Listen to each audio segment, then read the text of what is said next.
Tidak semua rumah kosong benar-benar kosong. Ada rumah yang terlihat diam, tapi sebenarnya sedang menunggu. Menunggu siapapun yang berani tinggal di dalamnya.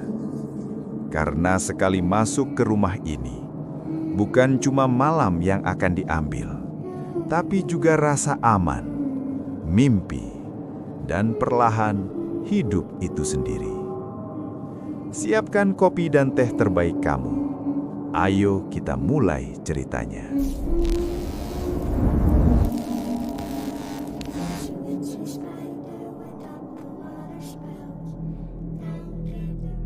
Rumah itu berdiri di ujung gang sempit yang jarang dilewati orang. Catnya kusam, temboknya dipenuhi jamur, dan pagar besinya selalu tertutup meski tidak pernah digembok. Warga sekitar terbiasa melewati rumah itu tanpa menoleh, seolah ada kesepakatan tak tertulis untuk menganggap bangunan itu tidak ada. Padahal rumah itu selalu tampak hidup. Lampu terasnya sering menyala sendiri saat malam, tirainya bergerak pelan meski tidak ada angin, dan sesekali terdengar suara langkah dari dalam, padahal tidak ada yang pernah melihat penghuninya keluar. Rumah itu disewakan dengan harga yang jauh di bawah pasaran, terlalu murah untuk ukuran rumah permanen di lokasi strategis. Setiap orang yang pernah menempatinya selalu bertahan singkat. Tidak ada yang pernah tinggal lebih dari 1 bulan. Anehnya, alasan mereka pergi selalu sama, meski tidak pernah diucapkan secara langsung. Mereka pergi dengan wajah pucat, badan kurus, dan mata seperti tidak tidur berhari-hari. Suatu waktu, rumah itu kembali ditempati.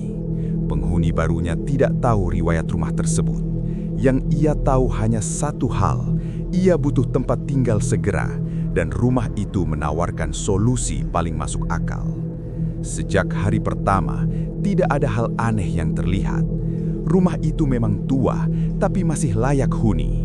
Lantai dingin, udara lembab, dan aroma kayu lapuk terasa wajar untuk bangunan lama.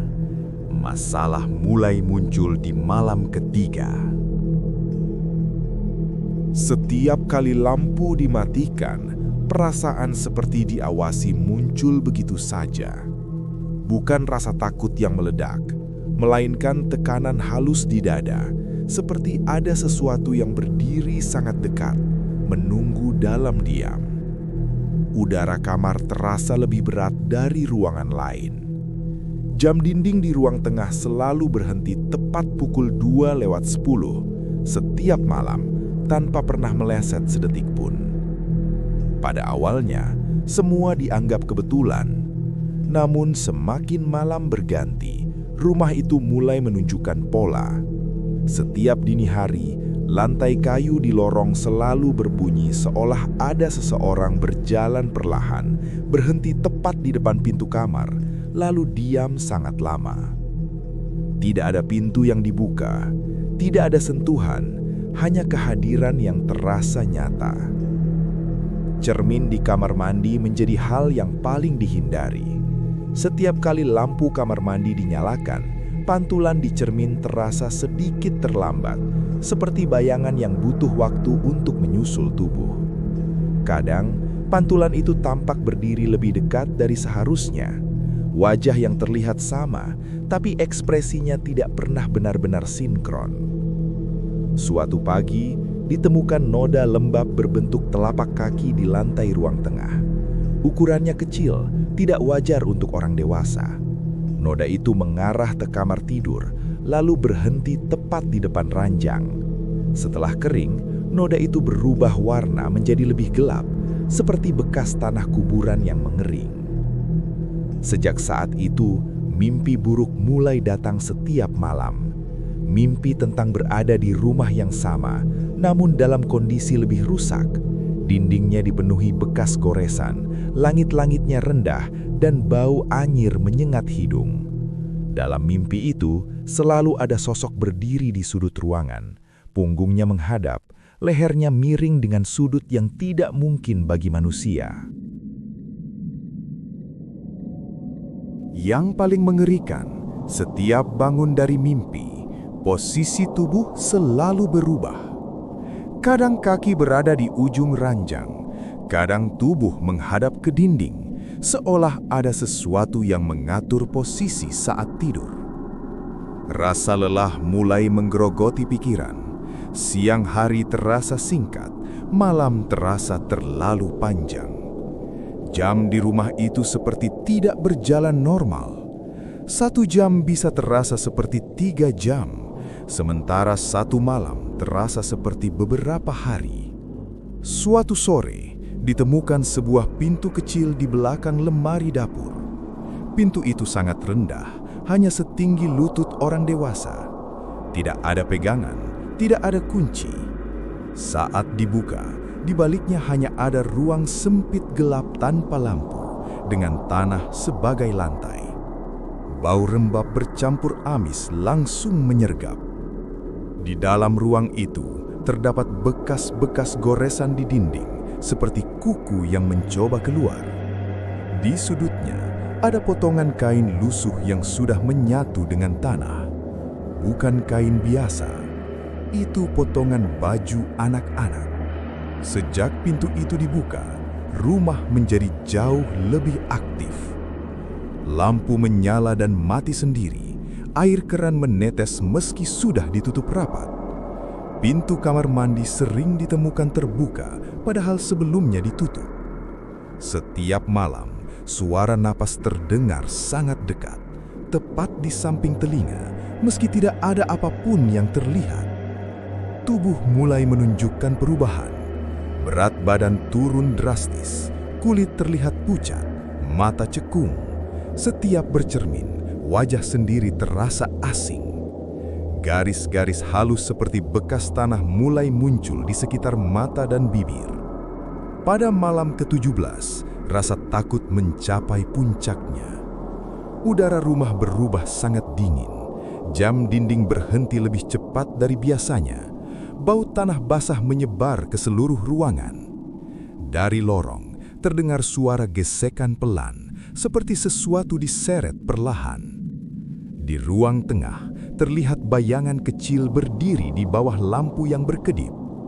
Tubuhnya kurus, kepalanya sedikit lebih besar dari ukuran normal, dan lehernya miring. Bayangan itu tidak bergerak, tidak bernapas, tidak bereaksi. Hanya berdiri, seolah menunggu sesuatu. Saat mendekat, bayangan itu perlahan menghilang, meninggalkan bekas tanah dan goresan kecil di lantai. Dari arah kamar mandi, cermin retak memanjang tanpa suara. Retakan itu membentuk garis seperti senyum yang terbalik. Malam itu, kebenaran rumah tersebut akhirnya terasa jelas. Rumah itu bukan tempat tinggal. Rumah itu adalah penjara. Dahulu, seorang anak pernah dikurung di ruang sempit di balik lemari. Anak itu ditinggalkan perlahan, hari demi hari, tanpa cahaya, tanpa udara, tanpa jalan keluar. Tangisnya teredam oleh tembok tua. Ketika tangisan berhenti, rumah itu tidak pernah benar-benar kosong lagi.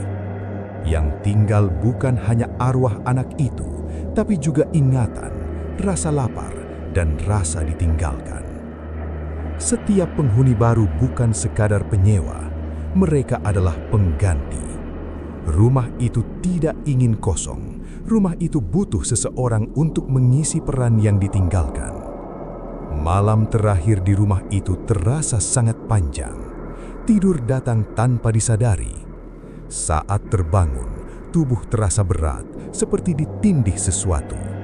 Mata sulit dibuka, napas terasa pendek.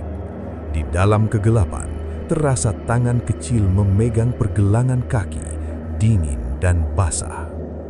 Saat cahaya pagi akhirnya masuk melalui celah jendela, rumah itu kembali tampak biasa, sunyi, tidak ada tanda-tanda kekacauan. Beberapa hari kemudian, warga melihat lampu teras rumah itu kembali menyala setiap malam. Tirainya bergerak pelan. Dari luar, terlihat bayangan seseorang berdiri di ruang tengah, diam, tidak pernah bergerak. Dan sejak saat itu, rumah itu tidak pernah lagi menawarkan sewa, karena rumah itu akhirnya sudah terisi. Sejak malam itu, rumah tersebut tidak pernah lagi disewakan. Lampunya tetap menyala setiap malam, tirainya masih bergerak perlahan, dan bayangan di dalamnya tidak pernah pergi. Mungkin rumah itu tidak membutuhkan penghuni baru, karena yang lama akhirnya sudah kembali. Terima kasih sudah mendengarkan sampai akhir. Kalau kalian suka cerita horor dengan alur pelan tapi menghantui, jangan lupa subscribe channel Abdan Story, nyalakan loncengnya, dan bagikan cerita ini ke teman kalian yang berani tinggal sendirian di rumah sepi. Saya pamit. Hati-hati kalau malam ini kalian mendengar langkah, padahal kalian yakin sedang sendirian.